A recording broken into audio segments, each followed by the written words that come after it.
if I could describe him in one word, I would say grinder. I mean, he just the epitome of hard work, great teammate, just the type of guy that you'd want to go to battle with every day on the baseball field. He came to work every single day, and he pushed and he pushed, and he made himself into the great player that he is.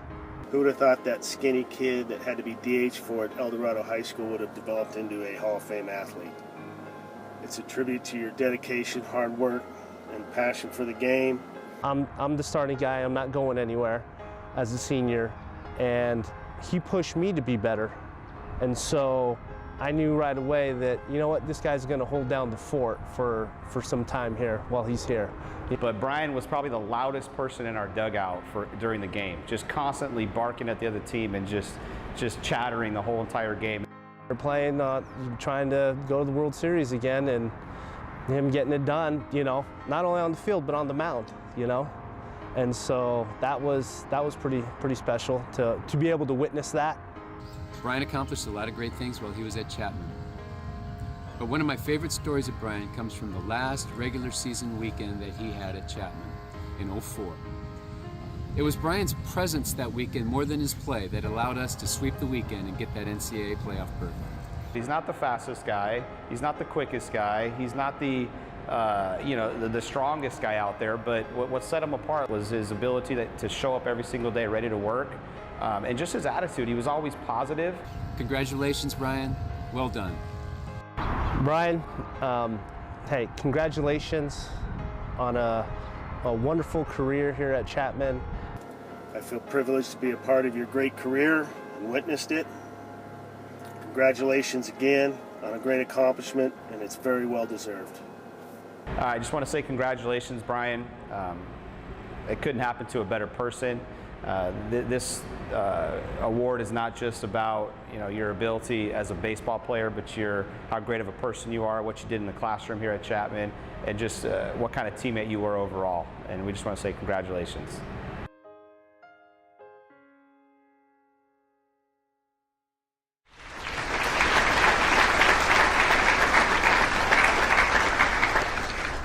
Our next presenter was up here giving his own induction speech just 2 years ago. And now I'll introduce his double play partner and fellow team captain. He had a Hall of Fame career himself and was a member of our 2003 National Championship team, was the MVP of the Division III World Series that same season. From the class of '03 and the induction class of 2015, Alex Taylor.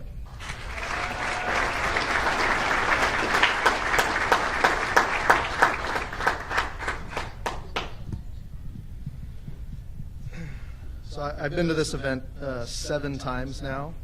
I've been coming here since I was a student. I was able to come here actually 3 times as a student, and then I've been here, it's my 4th time since. And when they first started, they were in Arduous Forum, and then they moved to Beckman Hall, and now they're here. And it's pretty amazing how this event has evolved over the years. So.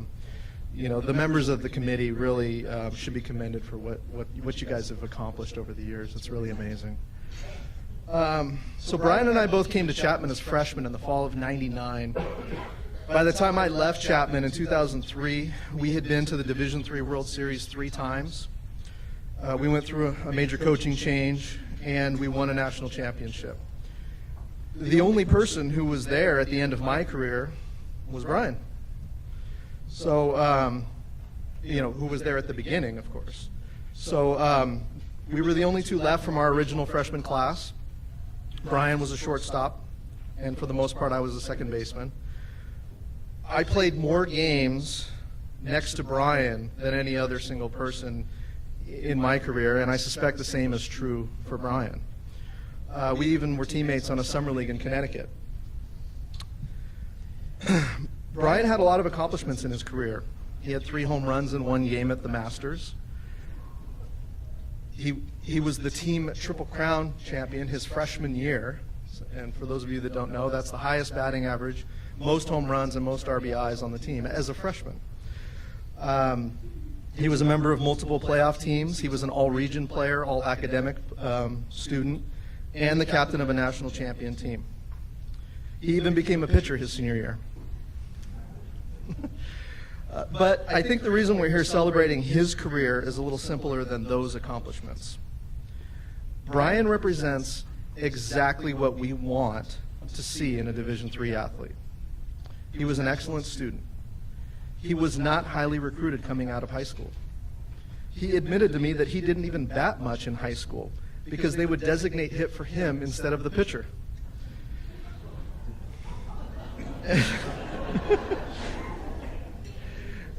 That first season at Chapman in 2000, Brian was a redshirt. He didn't play a single inning. But none of this deterred him. If anything, I think it motivated him. He worked himself into being a great player, and I don't think you can heap higher praise on an athlete than that. I remember our infield coach, Brian Green, telling the team a story when we all returned from Christmas break that first year. He said he'd been out at a high school field during the break looking for the next wave of talent. While he was watching a group of players working out, he noticed someone was going through a set of drills that he saw that looked oddly familiar to the daily routine that we were performing every day that he was trying to teach us. It took a little while to realize that the player who was working on those drills, that he had been, working relentlessly in just a few months that we'd been at Chapman, was none other than Brian. And he took this time to say, he's doing this flawlessly, and yet we've only been here for a month. And that is how you work yourself into greatness. You do it when no one else is watching, or when you think no one else is watching, at least. So I have one final story to tell. So when we won the national championship in 2003, and I remember it like it was yesterday, seeing that final out, Chris Van Camp, Spunky, dove for a ball in left center and made the final out. Brian was playing shortstop, and I was playing second, of course. And we both went out to center field, when that ball was hit, because we weren't sure if he was going to get to it or not. And when he caught it, we were standing basically right next to each other. And we took a moment right there to embrace. The only two people left after 4 long years of hard work. Then we went and joined the rest of our teammates in the dog pile near the mound. That is my favorite memory here at Chapman. And I'm so very proud to be able to be the first to congratulate you again. Welcome to the Chapman University Athletics Hall of Fame, Brian Sanders.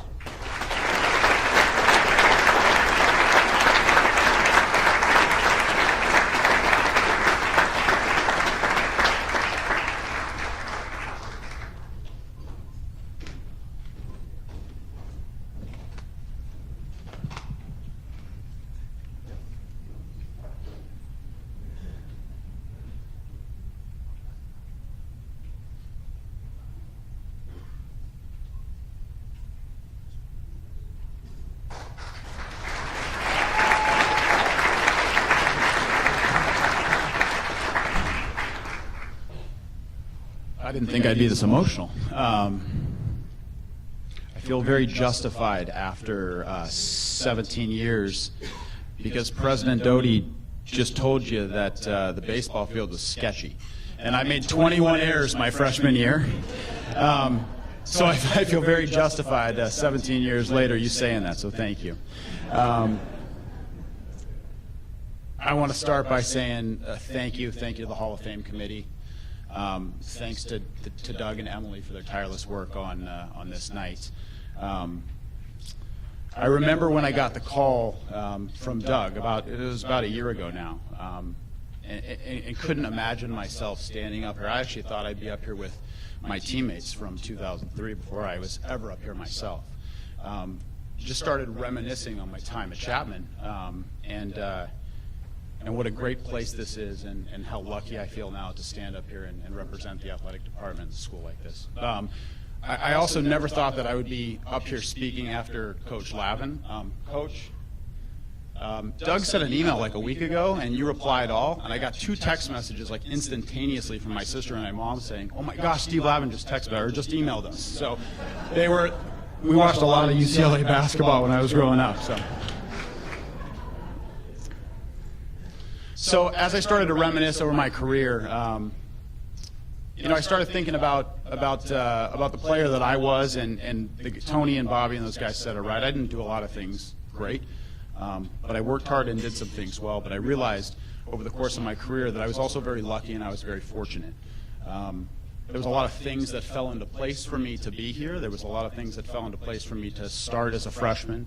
And there was a lot of people involved in that. So I was hoping to take a few minutes right now and just tell you a little bit about that luck and how fortunate I felt to be standing up here today. And if you played sports long enough, you've heard that sort of old adage that it's better to be lucky than good. I really feel like that years later. And the first part of that is the great support system that I have. My decision to attend Chapman was a fairly easy one. It was either here at Cal State Fullerton, and I knew, true story, I got DH'd for probably in 25 games of my senior year of high school. I started 27 out of 29 games at shortstop my senior year of high school, and I had 24 at bats, and 12 of those came in the last 3 games. So I definitely did not hit in high school, but I could never have played baseball, obviously, somewhere else. And as a Division III school, I felt that this was my opportunity. And walking on here was one of the best decisions I made. Obviously, my parents helped me make that decision, and my sister as well. Being 15 minutes away from home was a big thing for me. I wasn't ready to leave home right away, and after high school, I wanted to be here. If I was going to play ball, I wanted my support system there. And they were always there. They were always in the stands. Chapman baseball team had about 40 people at our games. 32 of them were our parents. And my father was probably the loudest one in the stands, and I could hear him every single at bat and every single play in the field. My mom, little story about my mom. My mom, I think, came to every single game in 2003, from the alumni game until the final out of the World Series. Didn't matter where we were playing, if we were up north, if we were in Texas, wherever we were, my mom was at every single ball game. My mom and I are superstitious, I think, especially on the ball field. My mom cooked me the same breakfast before every single baseball game throughout my entire Chapman baseball career. True story.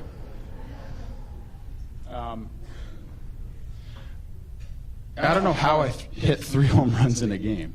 I don't know how that ever happened. I think the wind was blowing like 45 miles an hour out to right field. But we were playing at a game at the Masters College. I think it was my freshman year, and my father worked pretty close in Glendale. Masters is in Santa Clarita. And I don't even think I hit a ball to the warning track in high school. And I hit a home run. I think it was my second at bat. I hit a home run, 2-run home run. Jude Chavez walked in front of me, hit a home run. My dad wasn't there, and I think he got tied up at work for a second. I thought, okay, no big deal. Well, I'll do it again another time. Next at bat, Jude singles. I hit another 2-run home run to right center field. My dad's still not there, and I thought, he's got to get here at some point, right? He's got to get here. And I think 3 parents were on the phone with him, like, you'll never guess what happened. Brian just hit 2 home runs in a game. He made it. He jetted over from work, made it, and I hit a home run in my last at bat. One of my fondest memories of my dad showing up to the game by himself, a couple hours away from Chapman. And my sister. One of the highlights of my early 20s was my sister's softball career sort of coming full circle, and her being here her junior and senior year, and me spending all that time at Hart Park watching her sort of flourish as a person and as a leader, and be a great part of the Chapman softball team. So I was very lucky to have a great support system. I'll tell you, I'm extremely lucky that I picked this place to go to school. It wasn't the right place for me athletically, just athletically, but it was also the right place for me academically. I can say wholeheartedly in front of my Angels family here as well that I would not be in the place in my career that I'm at now without my academic sort of endeavors, my education at Chapman University. So President Doty, all the coaches here, I thank you for that. I'm really lucky, and I think it goes without saying, the baseball program really was at its heyday sort of in the late 90s, early 2000s, and I think still is. They're still having a great run. But I'm very lucky that I stepped into a situation in 1999 with Alex where the baseball team had sort of come to power in Division III. And that's not without the sort of endeavors and the hard work of guys like Bobby Calderon, like Adam Olo, Eric Albright, Matt Barcelona, Aaron Rifkin, Cale Shepard, Luis Garcia. These guys put Chapman on the map, and that's the reason that Alex and I had such great teammates to play with. I'm lucky to have had great coaches throughout my career. I had a bunch of coaches in high school that somehow believed that I could hit, even though I didn't hit a lick in high school. Somehow believed that if I kept putting in the work, I had not reached the pinnacle of my career yet. So Steve Galati, who was actually my coach at El Dorado, just inducted into the CIF Southern Section Hall of Fame last week. Matt Stein, Dave Moore, Iron Novick, who tirelessly hit me ground balls my redshirt year at El Dorado during sixth period, every single day during the fall. Those guys gave me confidence that I could play. Alex mentioned Brian Green. My teammates will tell you that I never got in front of a ball at shortstop. A lot of that was due to Greeny's backhand coaching, and he's now the head coach at New Mexico State, I believe. I still used a lot of his techniques all throughout my career at Chapman, my infield skills. Rex Peters, you saw in the video. Rex was the first guy that on the field instilled that confidence in me that I could play with the big boys. And I'll tell you a story about Rex. Quick story about Rex is we went through some turmoil my redshirt year, really early in the season, where Rex made a decision. He was going to get rid of a few guys weren't going to come out and practice anymore, and he let all the redshirts know they were not coming out to practice anymore. They were going to be involved in the program somehow, some way, scorekeeping, doing something else. They could come and get their work in, but they were not going to be out at practice. He was going to let the guys practice. And I was the very last meeting that he had when we came home from Hayward or Menlo that day. And I remember I called my dad and I said, this is it. He's not going to let me come out to practice anymore. And I remember sitting down with Rex and him saying, you worked so hard. Like, you're going to stand behind Bobby. You're going to be here for all of it. We're going to take a ride to the regional, hopefully the World Series, and you're going to learn from that. And you're going to be the guy next year. And nobody had ever told me that in my career. Doug told us we had to stay on track, so I wrote my notes down here. Tom Tereszcek taught me more about myself than I think he knows, and I think I've told him. Tom really taught me about self-discovery and leadership. Tom came in as a new coach and let us as captains and seniors lead the ball club and take ownership in what was going on the field. And it wasn't really until my fifth year that came full circle. The only record I wanted of Alex's was the games played record, because I figured that was a sense of longevity and had been there and done it and been through all the struggles those 4 years. And I was pretty vocal about that being my goal. I wanted to play in the most games in Chapman history. I broke my ankle, 7 games left in the season. We were up in San Francisco, and it was on a Friday afternoon, and I didn't play on Saturday, Sunday, and we came home. And I made the decision to rehab and try and play the next weekend. I was sort of ready to play on Friday. I was in an air cast. I probably could have hobbled around at shortstop, and I decided I was not going to play. I decided to sit out Friday's game. I came in relief on Saturday and pitched, and then I played shortstop on Sunday. And I remember on the ride home, a couple of our freshmen told me that they had never seen a guy that put his own sort of personal goals aside for the goals of the team. And I thought to myself, that's Tom and Rex. They've taught me that, and that's exactly the guy that I want to be and the guy that I continue to want to be in my career. I was lucky to have great leaders to look up to and emulate, learn from my first few years of the Chapman baseball program. Their consistency and support, obviously, was huge for me. Guys like Bobby Calderon, Clint Blevins, Jude Chavez, Tony Cerna, all those guys are here. Most of those guys are here tonight, but I couldn't have been the player that I was and learned all I did my freshman year and my sophomore year if it wasn't for those guys. I was lucky enough to have amazing teammates over the years. I couldn't have asked for a better group of friends, a core group of guys to stand with next to on the baseball field. Years later, these guys are lawyers and vice presidents and entrepreneurs and Major League Baseball play-by-play announcers, and just an overall great group of men. And I'll always be brothers with them, no matter how much distance is between us. And I want to talk about Alex really quick, because obviously it was a no-brainer for me to have Alex come and represent the baseball team and stand up here on my behalf tonight. I was there for every single one of his college at-bats, and probably 200 at-bats over the summer as well. We drove cross-country to Connecticut. We drove from Placentia to Willimantic, Connecticut, back in the summer of 2002. It took us like 5 days to get there, and we had a great summer. I hit like 173. It wasn't a great year at the plate for me. Great summer at the plate for me. We drove back, and my grandfather booked us a room in Laughlin at Harrah's Hotel. And so Alex and I took 5 days to get, and I just turned 21 over the summer. We took 5 days to get there. I think we took 2.5 days to get back.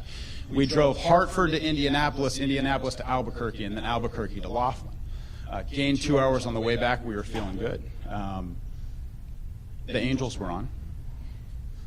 And Alex goes and puts, I think, $40, maybe it was $20, on the Angels to win the World Series. It was late August.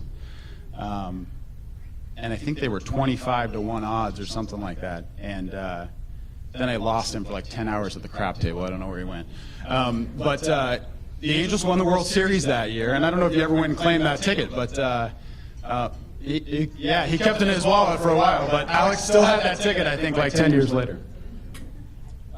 I was lucky enough, and we talked a lot about it, I was lucky enough to be a part of a team that won a national championship. And I'm very proud of that still today. And again, I thought I'd be standing up here with that group of guys much before these accolades were ever passed on to me. We didn't do it the easy way.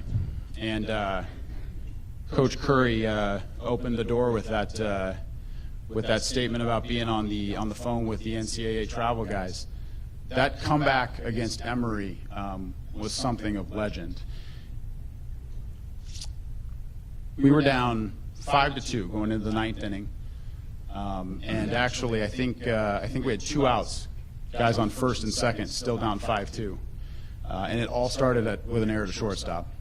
Guy struck out, bases loaded. Alex comes up, hits a soft liner up the middle. We're down 5-3, and I remember thinking to myself, like, this can't be it with this group of guys. Matt Graves comes up to bat. He fouls a changeup off, and I remember thinking to myself, and I was on deck. I caught the ball and said, I don't know if I should keep this ball or not. Should I throw it to one of the guys? Or are we going to be here tomorrow? What should I do? I put it in my pocket because I was going to give it to the umpire. And I'm thinking in my mind that that was probably the best decision I made, because next pitch, he lines a ball in the gap. Alex scores from first, and I'm standing there at home plate waiting for him. We used 4 pitchers in 6 games. 4 pitchers in 6 games. 54 innings, 4 pitchers ate up. Eddie, I don't know how we did that, but. And I will tell you one other thing, is Alex got a hit in every single game of the World Series and was named Most Valuable Player, and I thought for a second that should be me, because I went 11 for 25 and had 10 RBIs, I think. But Alex was the guy, and I was on the all-tournament team, and I was so proud to be standing up there with him. So I've had a lot of luck. I've had a lot of good fortune along the way. I have one regret from my playing days, just one regret, and that's that I hadn't met my wife yet.